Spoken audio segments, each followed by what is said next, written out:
தாவேகாவின் இணை பொருளாளராக இருக்கிற விஜய்க்கு பிஆர் ஒர்க் பார்க்கக்கூடிய ரூட்ஸ் அப்படிங்கிற அந்த நிறுவனத்தை நடத்தக்கூடிய ஜெகதீஷ் பழனிசாமி அவர் திட்டம் போட்டு வகுத்து கொடுத்து சென்டிமெண்டலான மூவ்ஸ்.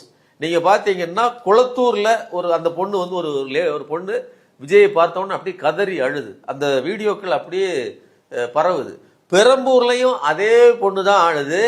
அப்புறம் கொஞ்ச நேரம் கழிச்சு பாத்தீங்கன்னா குளத்தூர்ல வந்ததுக்கு அப்புறமா அதே பொண்ணு தான் அழுது. அப்ப கரெக்டா கேமராவை போக்கஸ் பண்ணி அழுறதுக்கு சைடு ஆர்டிஸ்ட பிடிச்சி, அதாவது ஒரு காலேஜ் பொண்ணு மாதிரி நீங்க திரைப்படங்கள்ல தானே வந்து பார்ப்பேன், நீங்க வந்து சைடு ஆர்டிஸ்ட் எல்லாம் வந்து வருவாங்க இல்லையா, அதே மாதிரி துணை நடிகர்களை பயன்படுத்தி நடிக்க வச்சு வீடியோவை ப்ரமோட் பண்ணிருக்காங்க. இது ஒரு பக்கம் நடந்திருக்கு. எதுக்கு சொல்றேன்னா, எவ்வளவு திட்டமிட்டு வேலை செய்யறாங்க பாருங்க.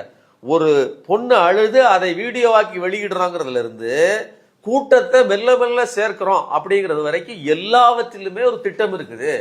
விஜய் நடத்துவது என்பது எதேச்சியான ஒரு ஸ்டாம்பைடு கிடையாது.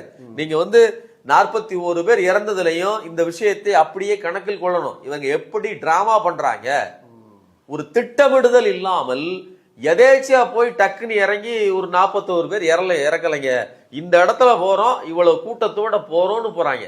இதுல நல்லா கவனிச்சுக்கங்க, அங்க கரூர்லையும் என்ன நடந்துச்சு தெரியும். நாமக்கல்ல இருந்தே கூட்டத்தை அழைத்து வந்தார். ஏற்கனவே அந்த பகுதியில் இருந்த கூட்டம் போக கூடுதலான கூட்டம் ரெண்டும் சேர்ந்ததுன. அதே மாதிரி தான் இந்த குளத்தூர்லையும் அதே வேலையை இவர் செய்திருக்கிறார்.